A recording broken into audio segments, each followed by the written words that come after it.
Heyo broski, uyu ni P1 promoter, iyi ni Truth TV Rwanda. Ndagarutse kugira ngo tuganire ku muhanzi bita Davis D wabuze muri iyi minsi. Umuhanzi mwiza rwose na present u Rwanda muri East Africa, ubusanga ahantu hatandukanye muri za Uganda, muri za Kenya, u Burundi. Uyu muhanzi rwose baramuplayinga, ariko Davis D umaze amezi 7 adakora indirimbo ni ikigaragaza ko uyu muhanzi arimo arasubira inyuma, kandi ari umwe mu bahanzi twari dufite beza hano mu Rwanda. Uyu muhanzi niyumva message ya Truth TV Rwanda asubire muri studio, kubera yuko n'umwe mu bahanzi beza. Murabiza amahiti yadukomye hiti y'itara, adukoma hiti ya Bermuda, adukoma hiti ya Dede. N'umwe mu bahanzi bafite talent idashidikanwaho, kandi bakora ibintu byabo bitonze, kandi bakabifinyura bakabigira byiza.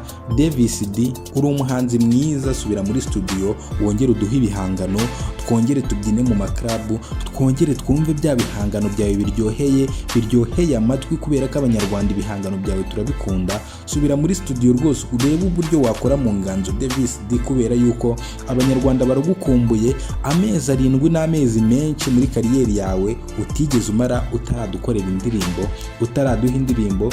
Davis D kora iyo bwabaga, usubire muri studio ukore mu nganzo rwose, kubera ko amezi 7 ni ikigaragaza ko muri iyi minsi utakiri umuprofessionel nkuko byahoze, kubera yuko mbere wakoraga ibintu ubuprofessionel, wakoraga indirimbo imwe igafata, ariko nyuma y'amezi 2-3 ukadukubita indi nziza iyiruta. So rero bitekerezeho, uyu ni B1 promoter. Iyi message ya Truth TV Rwanda ndabizi kizakugeraho, usubire muri studio, kubera yuko abo twarabuye bagasubirayo ni benshi. Kitoko uramubona twamuhaye message, none yasubiye muri studio, ibintu bimeze neza. Ubushari twamuhaye message, yasubiye muri studio, bafite umuzigo mushyashya.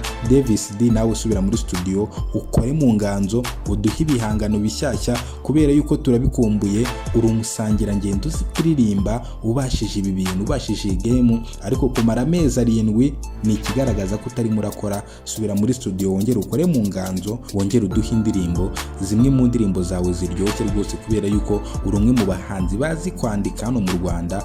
Davis D uyu ni B1 promoter, iyi ni Truth TV Rwanda. Kora subscribe tujye tubana 5 ku kandi.